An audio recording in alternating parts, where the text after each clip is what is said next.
Olá, sejam muito bem-vindos a esta nossa análise forense. Hoje a gente vai desconstruir um negócio simplesmente fascinante. Geralmente as pessoas leem textos antigos só como metáforas espirituais, né? Ou sei lá, como registros culturais muito distantes. Mas quando a gente aplica uma lente analítica moderna, olha, a realidade que se revela é completamente diferente. O que a gente tem em mãos aqui não é só um documento teológico, é literalmente um manual de sobrevivência altamente calibrado. É uma verdadeira aula teológica sobre saúde, santidade e biologia. A ideia central da nossa explicação de hoje é mergulhar fundo nisso e entender exatamente como esse conhecimento antigo se cruza de forma brilhante com a ciência contemporânea. Vamos nessa? Para decodificar todo esse material de origem de um jeito bem sistemático, o nosso roteiro de hoje vai passar pelos seguintes pontos. Primeiro, a bioengenharia divina em Levítico. Depois, a ciência dos alimentos proibidos. Em seguida, sangue, imunologia e vida. Aí a gente passa para os protocolos antigos de quarentena, o templo de preservação física e, por último, a aplicação prática na rotina. Então vamos direto para a nossa primeira parte, a bioengenharia divina em Levítico. É aqui que a gente começa a desafiar aquela percepção mais padrão sobre o tema. Em vez de olhar para o corpo humano só por uma ótica mística, vamos pensar nele como um laboratório antigo, onde as variáveis de saúde e doença eram ativamente gerenciadas. E isso nos leva direto ao conceito de biossegurança. Imagina só, num contexto primitivo, milênios antes da ciência descobrir os micróbios, as bactérias e os vírus, já existia um sistema incrivelmente preciso. Eram leis funcionando de maneira implacável para prevenir surtos epidêmicos. Objetivo prático: reduzir drasticamente os riscos de doenças zoonóticas e intoxicações em populações inteiras que viviam no deserto, muitas vezes enfrentando condições extremas de higiene e com recursos bem limitados.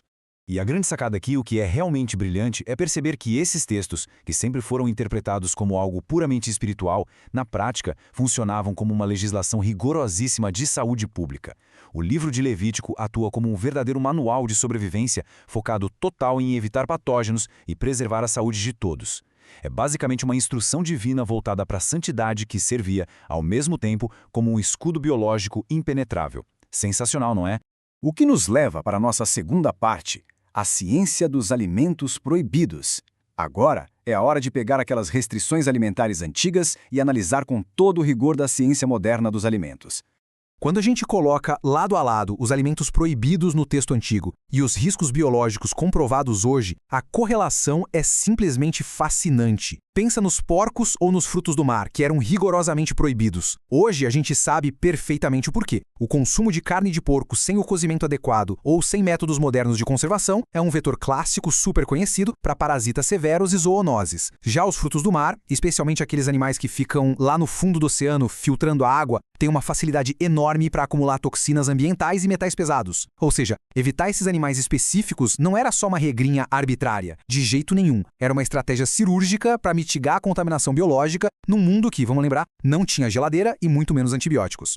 Vamos agora para a parte 3 da nossa análise: sangue, imunologia e vida. Aqui a gente vai explorar a interseção incrível entre a hematologia antiga e a biologia moderna. Tem uma frase tirada direto do texto de Levítico que ecoa pelos milênios: a vida da carne está no sangue. É fundamental a gente entender que isso carrega uma realidade biológica literal, não é só uma teologia poética, sabe? A precisão técnica dessa afirmação é um absurdo de tão exata quando a gente olha através das lentes da microscopia de hoje. Aquela reverência antiga pelo sangue é um reflexo perfeito do papel biológico vital que ele desempenha, porque o sangue não é apenas a representação espiritual primária da vida. Ele é o transporte mecânico e químico de oxigênio que mantém todos os nossos órgãos funcionando. E mais do que isso, é a nossa linha de defesa imunológica essencial contra patógenos invasores. Os glóbulos brancos, que são o verdadeiro exército de defesa do organismo, operam exclusivamente por essa corrente sanguínea. Então pensa bem, a santidade que o texto sagrado atribuía ao sangue estava, na verdade, protegendo o vetor mais crítico de todo o nosso sistema imunológico. É engenharia pura. E assim a gente entra na nossa quarta parte, protocolos antigos de quarentena. E olha, é impossível não notar que o material de origem traz métodos que parecem ter sido copiados diretamente das diretrizes contemporâneas de controle de infecções.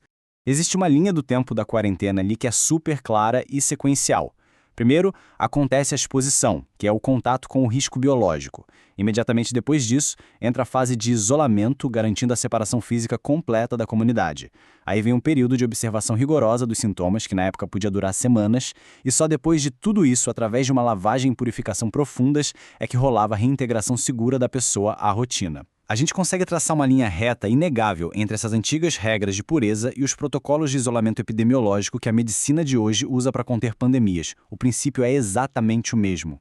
O que nos guia para a parte 5, o templo de preservação física. É aqui que a ponte entre a doutrina espiritual e a integridade biológica fica mais sólida do que nunca. A implicação mais profunda de tudo isso é que a espiritualidade bíblica conecta, de forma super direta, a santidade com a preservação física. O conceito de santidade nunca foi separado da nossa matéria orgânica. Tratar o corpo humano como um templo era e ainda é um mandato divino para proteger a saúde. A integridade absoluta do corpo era exigida exatamente porque o espiritual e o físico formam um ecossistema complexo que não dá para separar. Manter a saúde em níveis excelentes era, no fim das contas, uma prática contínua de elevação espiritual. Finalmente, chegamos à nossa sexta e última parte, a aplicação prática na rotina. Porque chegou a hora de transformar toda essa teoria analítica e teológica em ação para o nosso dia a dia.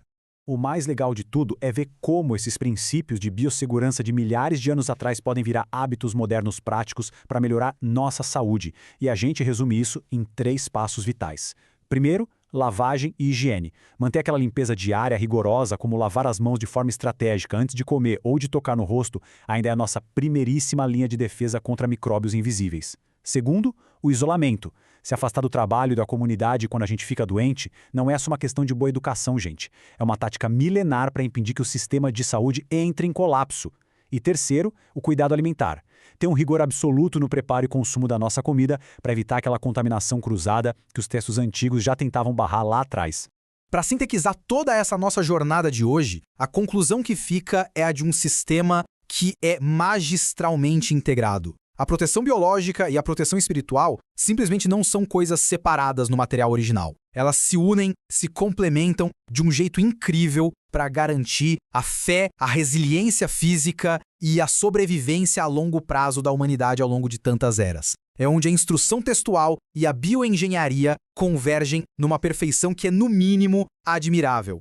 E tudo isso nos deixa com uma reflexão inevitável. Pensa bem, se textos tão antigos, que muita gente lê só de forma superficial ou através de um filtro puramente religioso, escondem uma precisão biológica e médica tão impressionante, quais outros segredos profundos de sobrevivência ainda estão lá, quietinhos, aguardando para serem decodificados dessas páginas? Fica aí o convite para a gente continuar buscando, analisando e aprendendo sempre.